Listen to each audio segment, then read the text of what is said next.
this, we will understand that failure has potency, but it does not have to be permanent. Failure has an ability to affect you deeply and profoundly, but it does not have to stay the way that it is. There may be an opportunity for a learning opportunity in there. That failure, in a weird way, is actually necessary. Failure has a way of teaching us where we are and how we can get better. And it actually pushes us to rethink our strategy of how to accomplish our goal. At some point, you had to have some things break down, or some things to fail, or some systems not to work, in order for somebody to actually push beyond what is very the standard, or what actually is the standard in a particular system or place. Like, you literally had to have some buildings burn down. You literally had to have some structures fall in order for engineers to think about better ways how to make buildings or build buildings more efficiently. And also,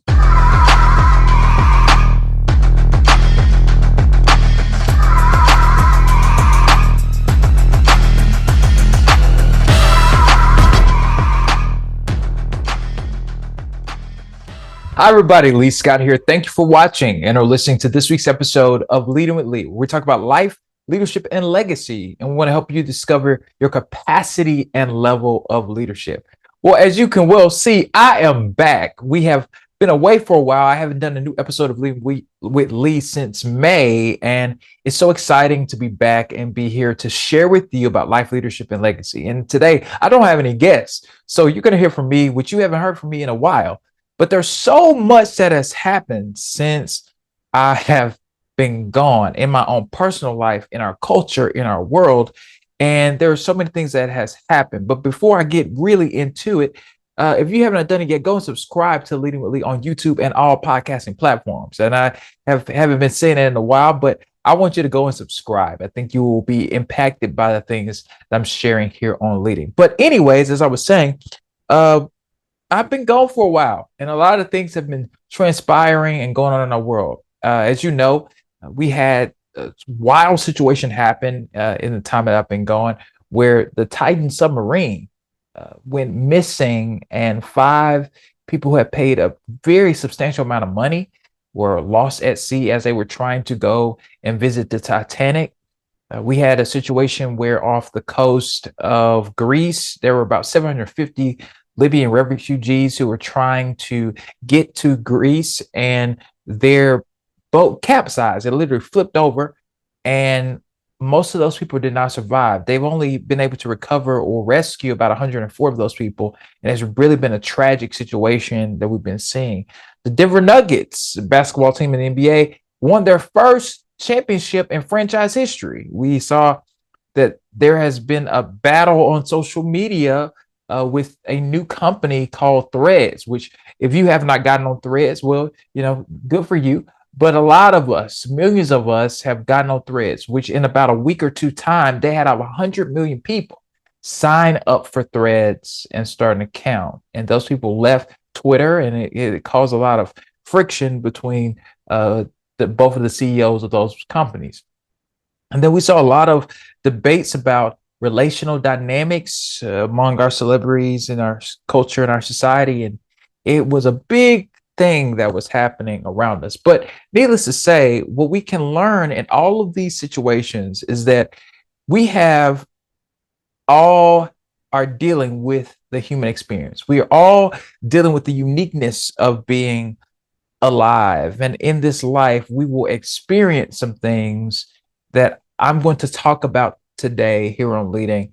And I hope that it encourages you and motivates you to recognize what you should be doing in the world. So my subject for today is, the title rather, is This is a Fact. This is a fact. All of us will experience 4 things. We all will experience success, failure, comebacks, and have a conclusion or endings at some point in our lives.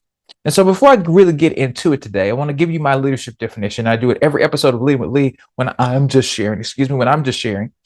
And I always think that this is a way to frame the conversation. So here's my leadership definition. I believe that leadership is seeing something that has not happened yet and taking people, processes, and organizations in that direction. Leadership is seeing something that has not happened yet and taking people, organizations, and personal processes in that direction. Now, I gave you the inside scoop of what we're going to be talking about today, the 4 areas that we're going to focus on. But I think that those are something, no matter what your story is, you have dealt with this in some way, shape, form, or fashion. So let's deal with the first part of this, which is success. Success is something I think all of us want.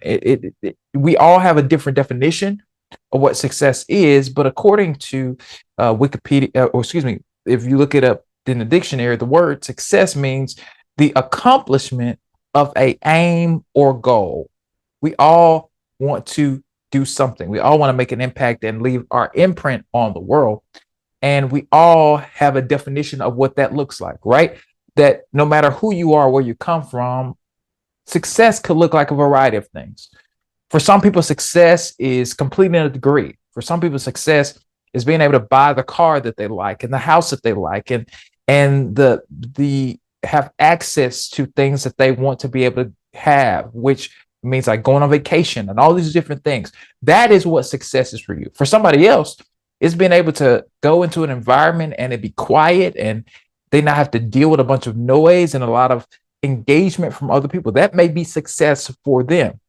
And so we have to define that by ourselves. We have to figure out, what does that mean for us? I know for me personally right now, success for me is being able to do my work efficiently. Success for me is having strong relationships with my friends. Success for me is having a great relationships with my family. That is what success is for me. It's making enough money to take care of the things that I need to take care of and actually being productive and successful in a way. That is what success is for me. Over the weekend, I was watching a documentary that just dropped. If you have not watched it yet, I'm not going to tell you too much about it, but I'm just going to preemptively encourage you to go watch it. It is on Apple Plus TV, and it's a documentary by the incomparable legendary athlete, Steph Curry. And this documentary is called Steph Curry, Underrated. And in this documentary, it shares the life of how Steph got to the place that he is. And on here before, I've talked about Curry before, but this was so interesting, giving a inside scoop to his story and who he is and what has gotten him to this point in his career and how he has made a difference in the sport of basketball. And it was very interesting how hard he worked to get to this point, how he really elevated his game. He, in the documentary, they actually talked about how he changed his jump shot. He used to shoot a particular way, and his father pushed him. He had a particular jump shot up until about 9th or 10th grade, and his father started pushing him to change his jump shot. And he said he took about 3 months. It took him 3 months to just get the form down. And he could only shoot up from close range initially because of this task that his father had him doing. And that was profound for him because he was not expecting that to be the thing. And so in this documentary, we see how Curry actually expresses and explains this thing of trying to navigate these spaces. And he said something that really struck me about how he looked at himself, how he viewed himself. And I thought it was really powerful how he talked about he would be on these teams, the Little League teams, and he would actually recognize, hey, I'm not as big or as strong as some of these guys. I'm not as swift or as elusive as some of the guys that I'm playing with. I'm not faster than this guy. I don't have the size. I don't have the height. But he recognized that he was good at something, and he started investing there. And what I gathered from it is that he realized that what people saw as a weakness was his strength. And for you, when you're watching this and listening to this, you may be asking yourself, I may not have the talent or may not have the ability to do certain things as other people, but you should be able to identify and recognize where your talents are causing you to be elevated, where you have some aptitudes, where you have some success at, where you have some drive, and it comes natural to you. And I believe that you have to work at being successful. That success is not one act; it is doing the same act consistently for a period of time. That is what true success is, having the ability to consistently do something. Because the reality is that we can only truly measure success over the long haul and not in one moment. If you've seen anything about content creation or in any space, most people will tell you that the reason why they are good at what they do is that very point. They did it for a period of time and they have built that muscle. Right now, as you're watching or listening to right now, I have been doing Leading with Lee for now 4 years, 4.5 years, and I should be pretty good at doing this because I have consistently put in my time and effort to make this happen. And I think that we should value our successes. We should actually see them in the proper perspective and really take lessons so that we are able to make a difference in the spaces that we are in and actually recognize that we have something to give to the world. But you have to recognize that. And when you discover your success, when you discover what has brought you to this point, when you discover how to get better, when you discover how you can build on those building blocks that you have developed over time in your life. And I'm telling you, those are the things that life is about. It's recognizing that, hey, I'm actually good at something. Maybe you're somebody watching right now or listening, and you're saying to yourself, I don't think I'm good at something. A lot of times the things that you're good at is easy or natural for you. I recognize this, and I can't wait to share this interview in a few weeks that I did with an incredible pastor and speaker. He said something to me that really struck me, and that is, a lot of times we don't recognize, and he'll share more about this, but a lot of times we have to identify or recognize the things that is easy for us and good for us. And he talked about being a communicator. He talked about how he has learned how to build things around that gift and actually multiply what has been given to him and what is actually a part of his DNA. And I think that's important for you as you're trying to show up in the world in a productive way. You got to recognize that your success is built on the fact that you understand and have been able to identify what you can do well and build around that in your life. So let's move on a little bit. Our second point today, it's about failure. Now, I know we don't like talking about failure, but we all experience failure. We all have moments in our lives where we fall short in ways that we do not want to fall short. We see it all the time in sports talk radio. If you watch a lot of sports like I do, I don't watch it all the time, but when you watch a pretty good amount of sports or talk radio in general, or analysis of things, we're talking about politics, we're talking about sports, whether they be talking about the markets, whether they be talking about business, whatever. We live in a very opinionated world. We live in a world that right now, even on social media, if you want to find an opinion about something, you can find it, because people are driven to be an expert on telling someone how to live their life. We are experts on telling people how to be in relationships. We're experts on telling people how to do how to raise their kids, or how to be a business owner, or how to start something. All these different things. We have become experts. I mean, even me, as I'm sharing with you about leadership, life leadership, and legacy, in some way, shape, form, or fashion, I am an expert on this subject. Now, you didn't ask for my opinion, but I'm sharing my perspective about these things. And sometimes that noise has the ability to try to stifle you from being successful. And maybe it's not coming out from people in social media land. Maybe it's coming from yourself. Maybe it's coming from people you love. Maybe it's coming from people that are close to you that are reminding you of where you're falling short. But I'm here today to give you some perspective even about that failure is a part of the process. Failure is a significant thing. We see how failure, quote unquote, destroyed the career of a former prime minister of the UK, Neville Chamberlain. He was the prime minister in the late 1930s in Britain. And during his tenure as the prime minister, he actually was in a conversation with the Nazis about trying to create some cooling in their efforts to try to expand their reach and expand their influence across the globe. And he's been associated with this thing called appeasement, which basically he tried to negotiate their way out of the war. And quite frankly, it did not work. and many historians have literally used his name as a derogatory term of Neville Chamberlain, or even this guy who actually was a general or a soldier, excuse me, during the Revolutionary War that was a turncoat, Benedict Arnold. These individuals were folks who failed, who did something that really was not productive, and their place in history is not celebrated. Now, in Chamberlain's case, unlike Benedict Arnold, in Chamberlain's case, some people are thinking about how can we reframe or talk about his failure, how he really actually tried to make a concerted effort to stop the Nazis from advancing. And let's be clear, some of our perspective about Chamberlain is a byproduct of how his successor, Winston Churchill, framed him in some of his writings. And so we have to recognize this. But when we really reshape this, we will understand that failure has potency, but it does not have to be permanent.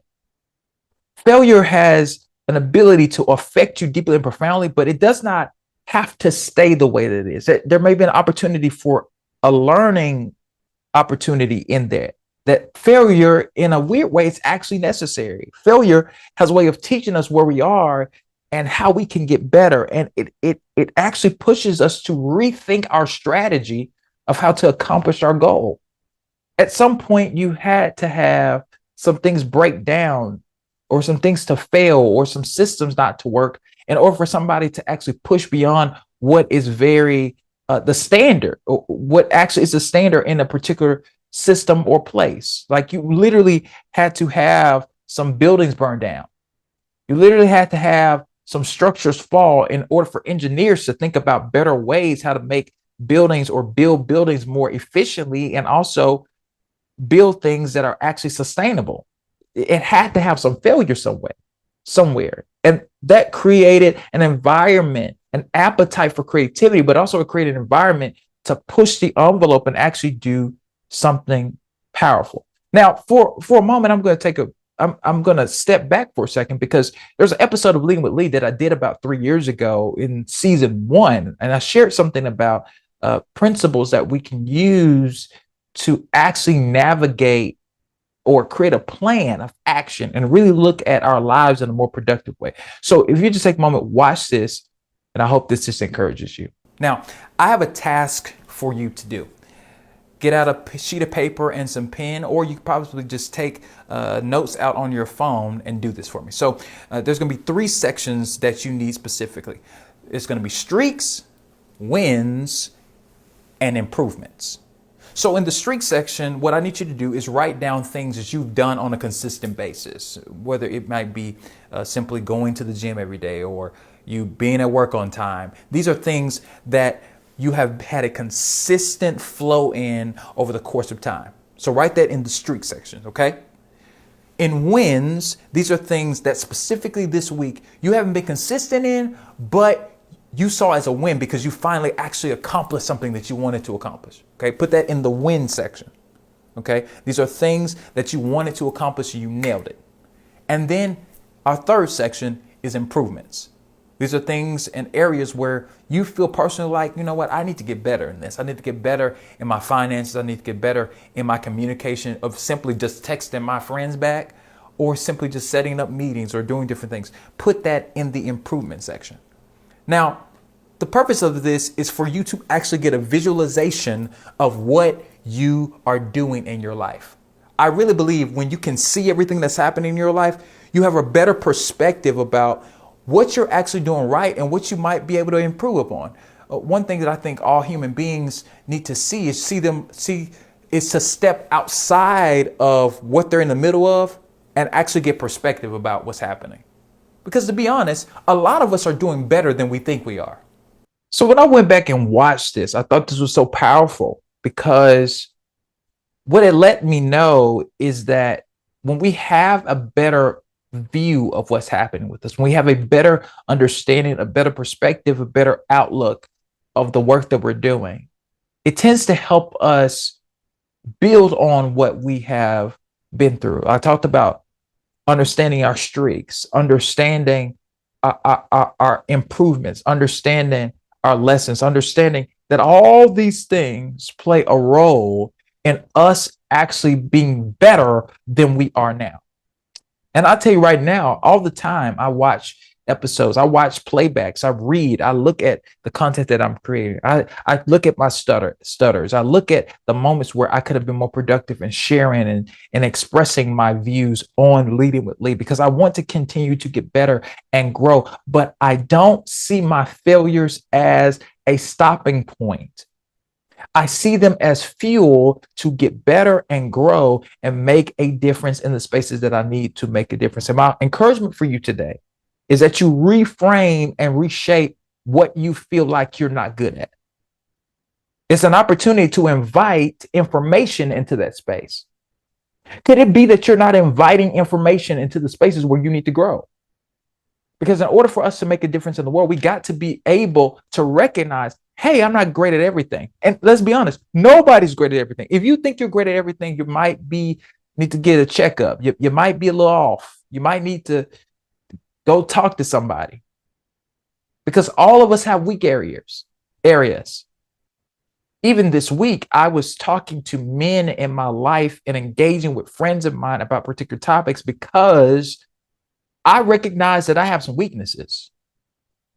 I recognize that I am not as productive as I need to be in some ways. And so, therefore, I decided to make myself available for information. I decided to make myself available for teaching. I decided to make myself available for instruction and empowerment and understanding, because I recognize I don't want to keep failing there. My failure is creating an opportunity for somebody to be an answer to a problem for me. And I encourage you and invite you to allow people to be that for you. Allow systems and learning and information to be a weapon against your failures and actually empower you to get better in those areas. And it won't happen overnight. It won't happen overnight. Mentor of mine said this to me literally the other day. He said he shared this powerful story of how he got lost in a parking lot at his job. He literally told me this. He said he got lost in the parking lot at his job, and he was looking for his car.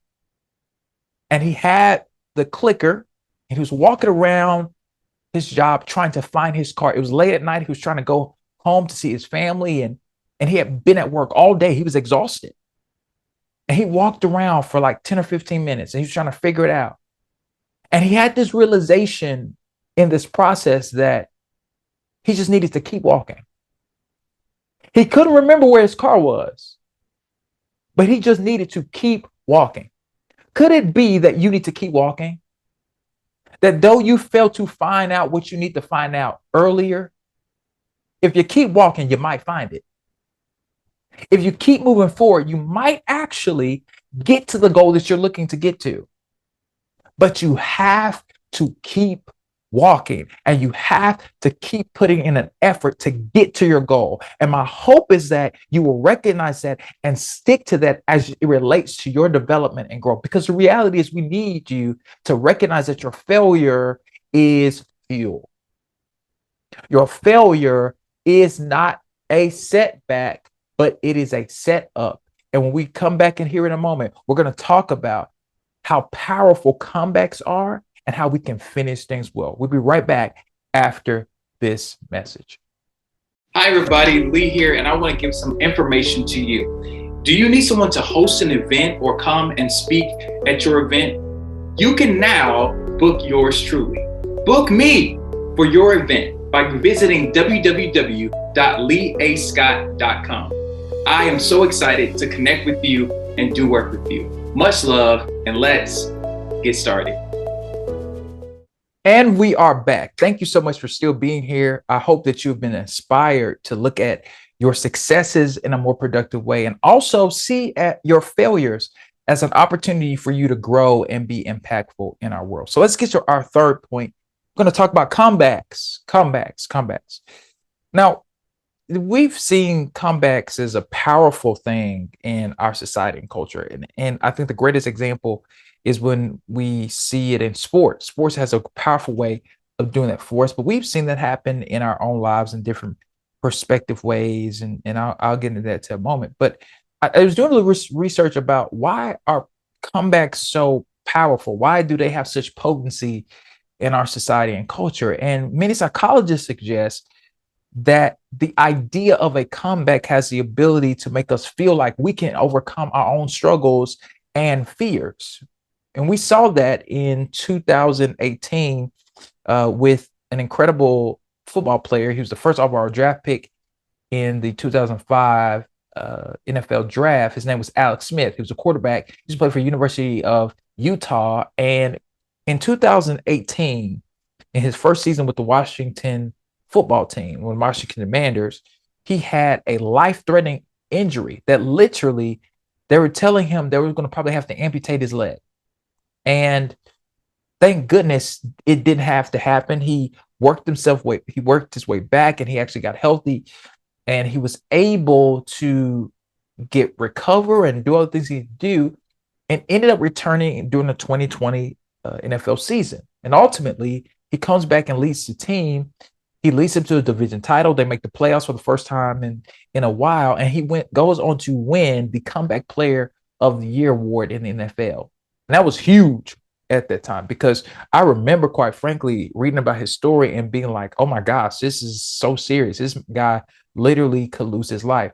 And yet him coming back and leading his team was such an inspiring story, and it really made people believe again that things were possible. We saw the same thing happen earlier this year with Daryl Hamlin.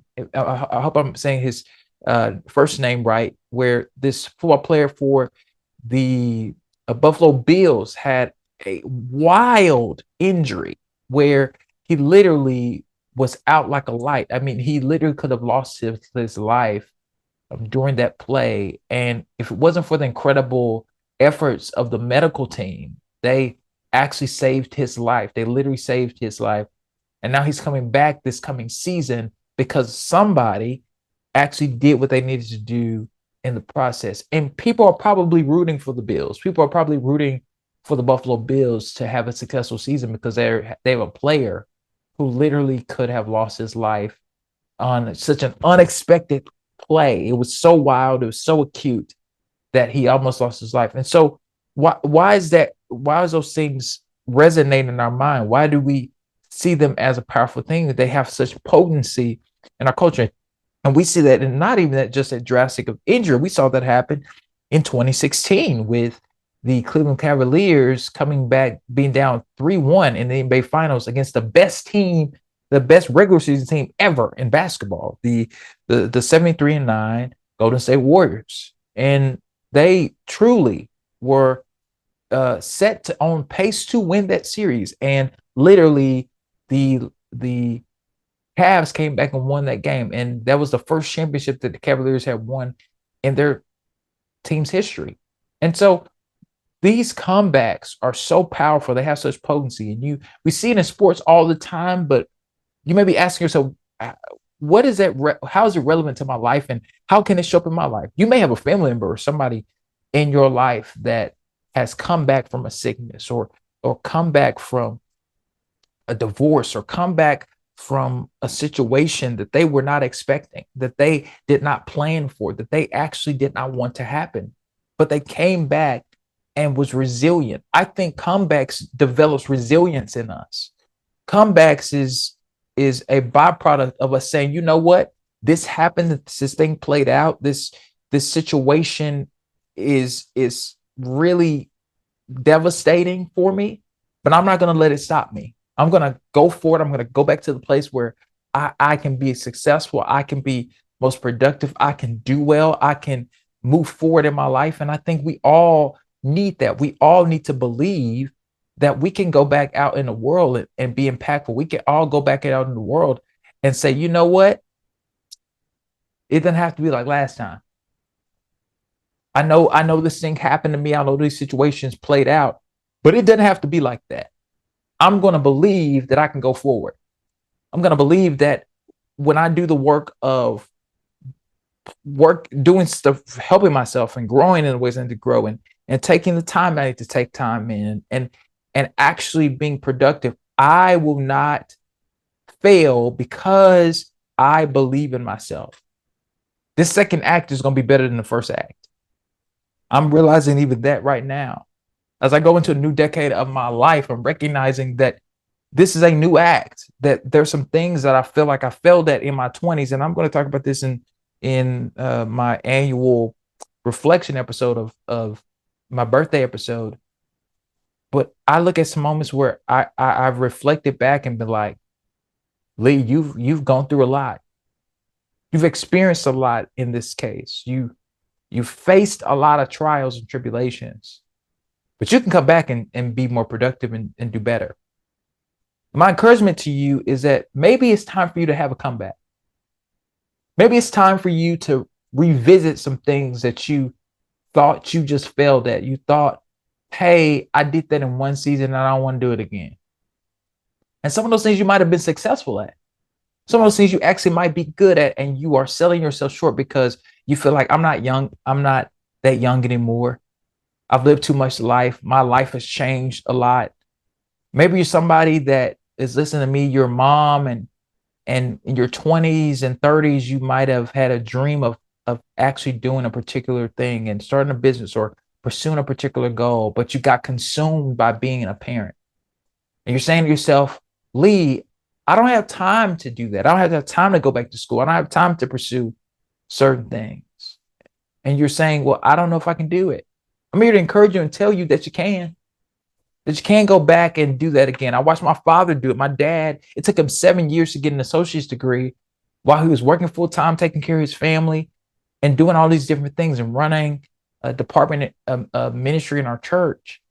And he was doing all of this stuff, but he was determined to get a music degree. What am I saying to you?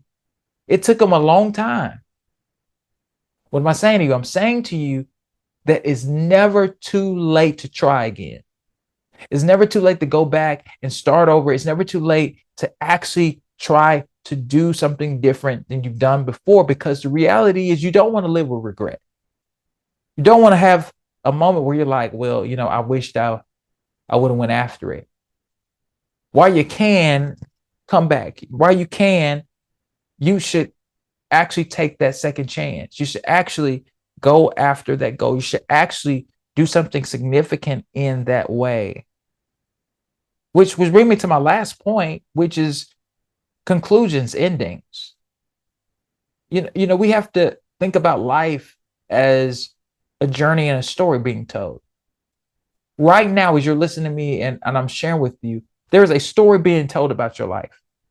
At the unique experience of talking to have my mother called me, and she was at this place called Sky Zone, I think here, a trampoline place here in the Jackson metro area. And interestingly enough, she ran into one of my former teachers, who is now the principal of the elementary school I went to, which was so wild. And in having a conversation with her for the first time in literally over 20 years, I recognized that my story is being told. She was even said to me, she said, Lee, we still talk about you. We still talk about the kid you were when you were at our school. And right now, as I'm speaking to you right now, my story is being told by somebody who has not seen me in over 20 years. Have you ever thought about the fact that you have to be proactive in telling your story, that you have to be an active participant in telling your story? That no matter what you are dealing with, what you're facing, you got to actually recognize that you have to be a part of that process. And then even then thinking about conclusions, you have to realize that all these things come to an end. The parts of life that just will happen. You will inevitably have an ending somewhere, whether it be at a job, whether it be relationships, whether it be vacations or event. Everything has a conclusion. Everything has an ending. Everything in this life has to come to an end. At some point in your life, you're going to have to finish something.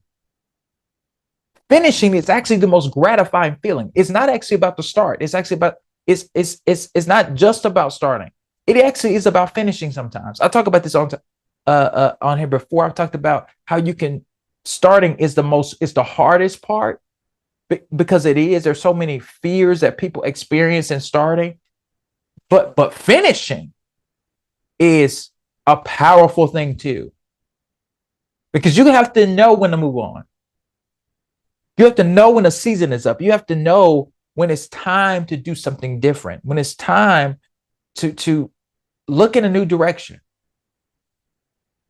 Because it's never too late for you to do this. And I wanted to give you some tips on how to conclude well or end well. The first thing is leave things better than when you came. And we've heard this old colloquialism that you want to leave it cleaner or better than you came. And that's so true. The question you have to ask yourself is, will they miss you when you're gone? Will you create a chasm or a space in that place because you were there? Are they going to say, man, I loved it when Sally was here. I loved it when Joe was here. I loved it when Paul was here. I loved it when Candy was here. I loved it when Chris was here. I loved it when you were here. And you see your old coworkers and they're like, man, we missed you at the office. We missed you at the business. We enjoyed working with you and engaging with you because you were this for us. You were this for us. You actually brought some things to the table that made a significant difference in that organization. Will they miss you? It's important that you recognize that. This is how you leave a legacy. This is about legacy. What I'm talking about is legacy. Conclusions. Will they say, man, our organization became more effective because this person left their mark on it? We benefited from their talents. We benefited from their engagement. We benefited from them being a part of our team and actually making us better.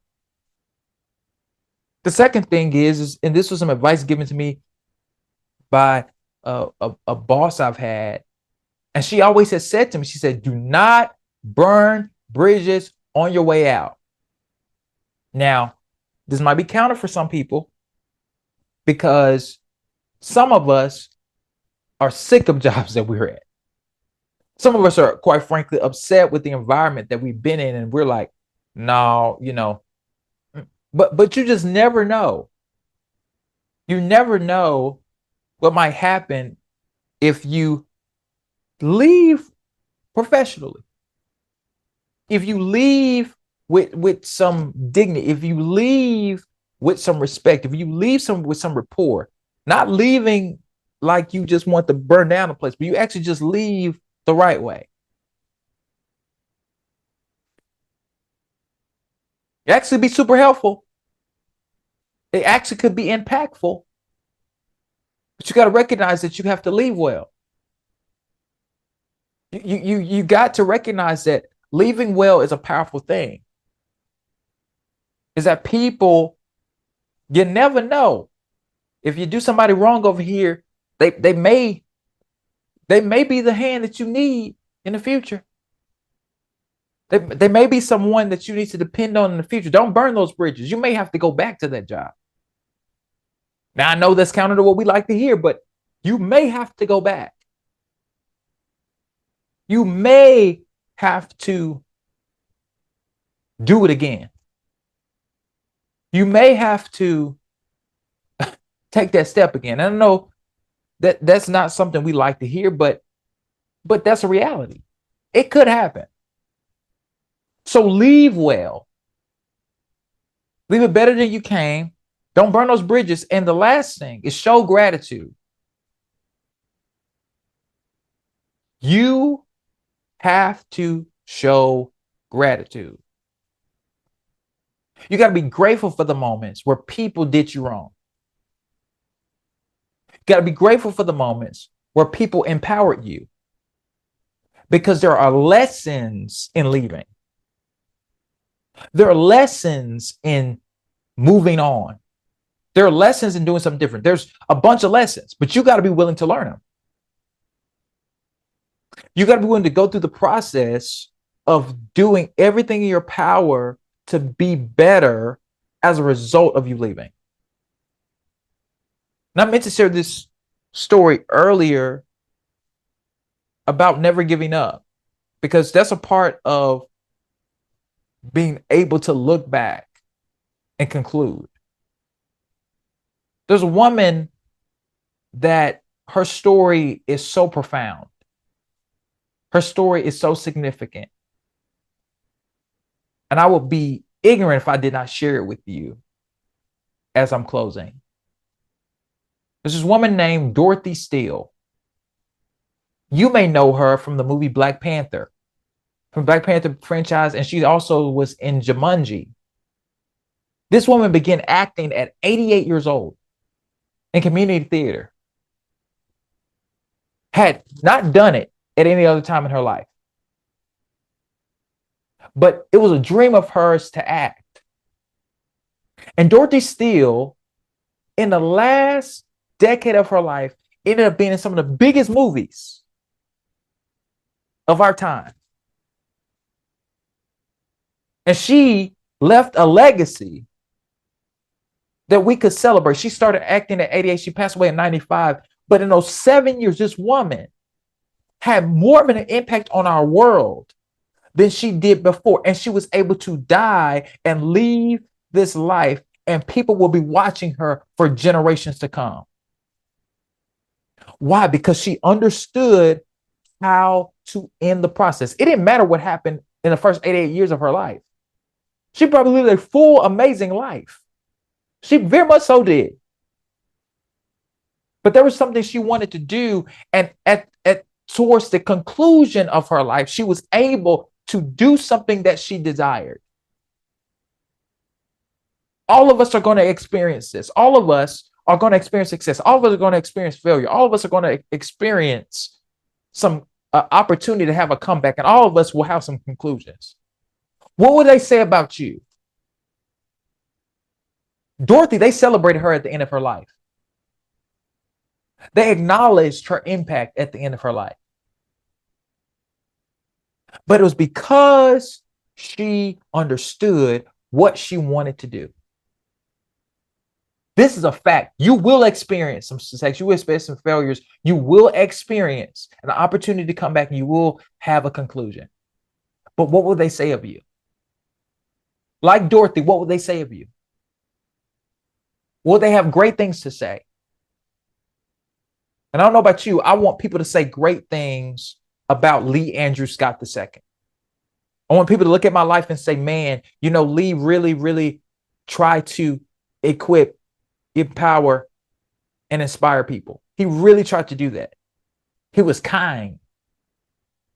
He was encouraging. He was motivating. He actually cared about the people that he was talking to. I want them to be able to say that, because I think that that is a valuable aspect of my life. What will they say about you? What will they say? This is something that you and I got to figure out in our lives.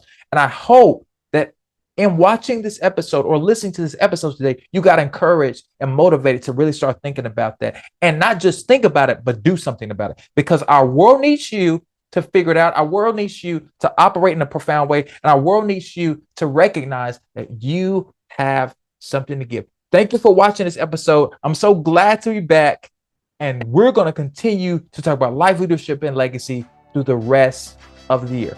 Much love.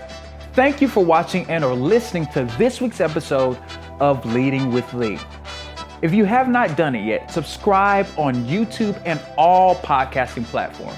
If you want to get more information and connect with me, visit me at www.leeascott.com or follow me on Facebook, Instagram, and Twitter at Lee A. Scott II or Lee A. Scott II.